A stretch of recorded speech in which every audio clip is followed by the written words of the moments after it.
this is Phil from Race City Retro, out in the garage today tinkering with the old 55. Spring's right around the corner.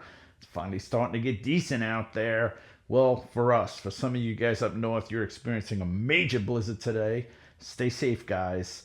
Today, I had a cool idea. I wanted to do a video on something that's super retro, super cool, but very often overlooked. Now, I was born in the 60s and raised in the 70s. I like anything from the 1970s. And one of the things I've dug for a long time, because I'm an artist, I draw a little if you've seen our shirts, is 70s motorcycle helmets. And when I say that, I mean all the custom patterns and styles that were available in the 1970s from multiple helmet companies. You had Metalflake, you had stripes, you had gold leaf, you had airbrushing, you had spatter, these were mass-produced helmets, and I think it's something that's often overlooked. But what I've done, I've pulled 3 of my favorite vintage motorcycle helmet catalogs from the 1970s, and I'm going to show you guys some really, really cool helmets. So let me finish talking here, and let's take a look at vintage retro motorcycle helmets of the 1970s. All right, let's start this video off with NJL helmets. And they were out of Idaho. Isn't that where all the potatoes come from? Idaho? And on the cover, I guess it's showing you a few of their offerings. The Motocross full face, the fiberglass half shell. And the bottom one looks like a full face with a full wraparound flip-up shield. Now, this catalog is dated 1978. Let's take a look inside at all that good stuff they offered. This was a pretty cool idea that NJL was doing back in the 70s. They were coordinating your helmet to the color of your bike. And if you look down on the bottom, they got all the popular models from Honda, Yamaha, Kawasaki, Suzuki, BMW, and Harley. They were matching your gas tank paint, throwing some gold Metalflake stripes on it so that you had a helmet that matched all your tins on your bike. That's a pretty cool concept for 1978, and you can see these things look real sharp. Oh, these I love. These are new for 1978. The Shadow Scene. Check it out. You're talking motocross, dirt bike. You got the typical 70s style stripes. You got some really nice colors as far as the background colors and some great, great artwork. And these came in both open and full face designs. Next up is the Majestic. This I like. It's simple, but it works so well and reminds me so much of the custom paint jobs of the 70s. Just a real simple black highlight over a Metalflake helmet to start with, and the stripes are laid out beautiful, but everything really pops. And not only did they do the colors shown, it looks like they had red, blue, gold, green, or silver available in both open and full face. Here's one for the ladies. Misty Rose, just like I said, for the ladies, open and full face.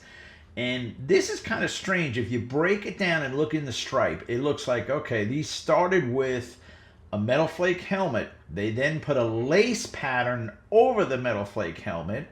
They then put some straight white highlights over the lace pattern, over the Metalflake helmet. But before they did everything, they pinstriped the line around and then pulled the pinstripe. You gotta remember, these helmets were mass produced too, so most of this had to be done by hand. So I'm thinking they just had people in a factory all day long laying out this artwork.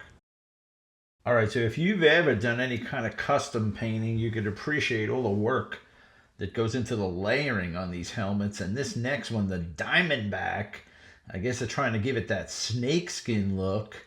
Once again, starts with just a straight, looks like a silver Metalflake helmet. They put the pinstripe down first because you can see that silver is so bright and untouched. Then they're doing a lace type that looks like snakeskin. I'm guessing on some of them, they're blowing in some additional color on the side. And then they're doing some black over everything just to give it, you know, that snakeskin look. Really, really nice pieces. And like I said earlier, remember, these are mass-produced hand-painted helmets. This is not something like a machine is doing. This is something someone's laying all this stuff out and painting it. All right, now this next one, they're claiming another piece of advanced technology in fiberglass. They're calling this the reflective Night Rider, and that's not like David Hasselhoff Night Rider. That means those who ride at night, open and full face on both. And what I'm assuming is that white background is reflective paint that they were starting with. They then put the artwork over the reflective paint so that you'd have reflective panels on your head as you rode at night. That's pretty cool, and it probably added to the safety factor as well. But they look great. I love the colors. Even if they weren't reflective, it's still a sharp looking helmet. Now, just exactly what I was talking about, check out what they're offering. They're offering a custom helmet kit. And basically what they're telling you is they will personalize any one of their existing helmets with your name, with any type of lettering on it. Or you could start from scratch with some type of design. That just goes to prove that all this stuff was hand painted, and they had people capable of hand painting your design on a helmet or adding your name to an existing helmet. But that's really, really cool as far as, you know, what this place was offering as a helmet company. Not too many helmet companies would do that today. You would have to take it to a custom painter and pay a lot of money, whereas these guys are doing it for a tick more than this helmet sold for out of the box. They show some examples as per, you know, to give you ideas of what it would look like finished. And then next up, check out this order form where you could really break it all out, what you want them to do. And I'm sure they probably sent you some type of proof just to make sure, you know, if it was something custom, that you were going to like it before they did all the work on the helmet. But that was just something so cool to offer to the public back then, 1978. Next up, we're going to see the offerings from Premier Helmets. And these guys were out of Ohio, and they did some pretty cool stuff that don't seem like they were as big as NJL, but they still, when you see what they had to offer, it looks pretty cool. And this catalog looks like it's around the same period. So let's take a look at what Premier has to offer. Now, this first selection looks pretty similar to what NJL was doing, but it looks like these are starting as a straight silver helmet. They're doing a lot more black work, and then they're adding in color, or it could be possible that these were starting as the colored helmet. Actually, now that I look at it, it was probably starting as the colored helmet, and they were adding in the silver paint and the black accent paint. Kind of like a real wild design on it, and I can't ever remember seeing one of these helmets in person. But anybody else remember one of these helmets from Premier? And they were out of Ohio, so this wouldn't actually be a Northeast type offering. Now, I love the shades of the Metalflake on these helmets. You just don't see that today in the reproduction helmets. And although these are simple as far as the accents go, you can see just a simple black accent, a couple stripes put down. They're outlining the face and the lower edge of the helmet as well. I'm just crazy over the shades of the Metalflake. Look at like the first one, that magenta color. Look at the gold on the bottom. Look at the green. It's like an emerald green. Really, really nice stuff from Premier. Next up, they're showing you a little of everything that they're offering. They're doing full face solids. They're doing candy Metalflakes. They're doing regular solids.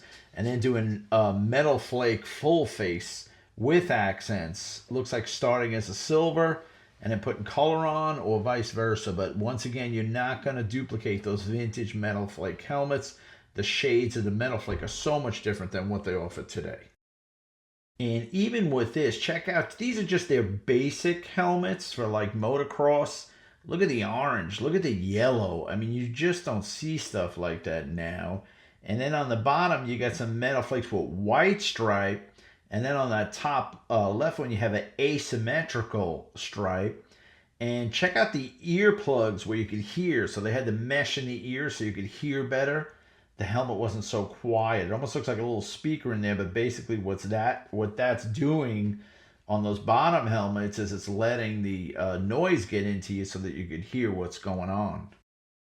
Next is the Helmet House, 1974, and the Helmet House was a major player in helmets. They created all their own helmets, and not only did they do helmets, they did just about everything. I could do a hour-long video on what they sold, and if you guys are into the vintage motocross accessories, motorcycle accessories, let me know. I will do a separate video on just the Helmet House, but let's go over the helmets today. And first off, look at the helmetry display. Man, I want that in the corner of my garage. Would you look at that thing?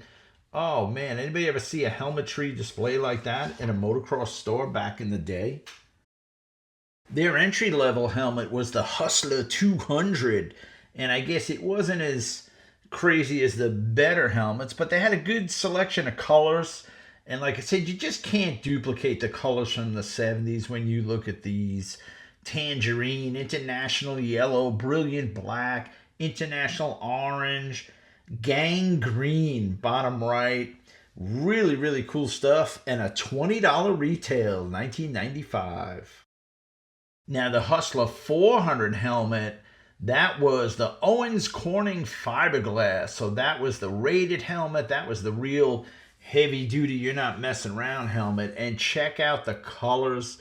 These are Metalflakes now. Bright silver, emerald green, marigold, bronze, cherry wood, which kind of looks like root beer brown, topaz, moss green, Nottingham.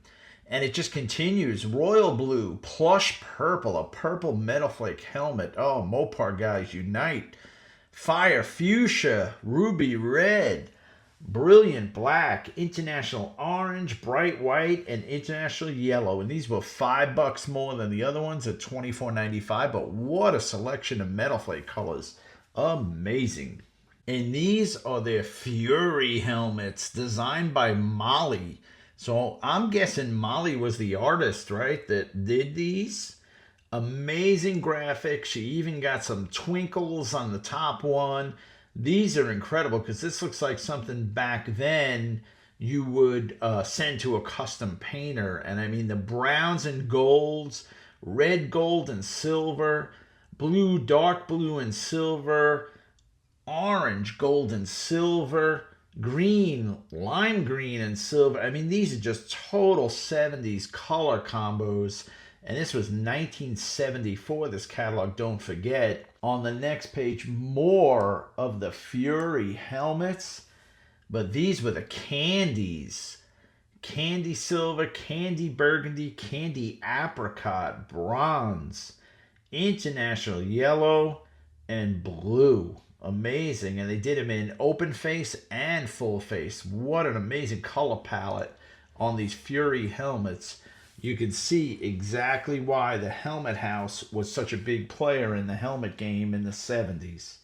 All right, did you dig that or what? Some pretty cool designs. One of the things that I loved about the 1970s is the expression that went into the designs. People weren't just mailing it in. They were really putting a lot of emotion into everything that they designed so that when you saw the finished product, you fell in love with it. And that wasn't only helmets. It was, skateboards and clothing and bicycles and everything at that time. It wasn't, nowadays it's all about being clean and minimal. And back then it was like, we're just going to wow you. Let me show you what we're capable of. We're just going to wow you with these designs. But I loved those motorcycle helmets. The designs are amazing.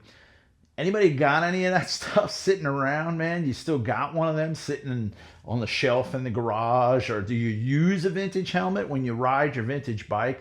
I know nowadays they make some repops, but they're not as good as the old ones. It's some generic Metalflakes that they do.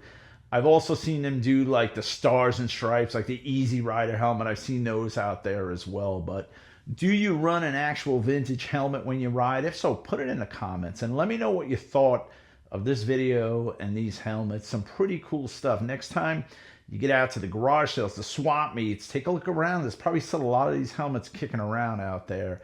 And I'm sure some collectors will pay crazy money for some of the more high-end designs. But I like that custom stuff too, where you could create your own design, put your name on it. That was pretty big in the 70s. People used to walk around with their names on their shirts and stuff. And so I could see how that would translate over into a custom helmet design. But thank you guys so much for watching this video today. Please be sure to support this channel. Check out our web store, racecityretro.com. Over 1,000 products there. You cannot go there and not buy something. There's too much cool stuff. Try it. You'll see. But give us a like. Give us a subscribe. Share this with somebody you think may dig it. Thanks for stopping by. Be sure to follow us because there's a lot more cool stuff coming. And see what we've put up already. There's a lot more cool stuff already there. Take care, guys. Get out into the garage and build something cool.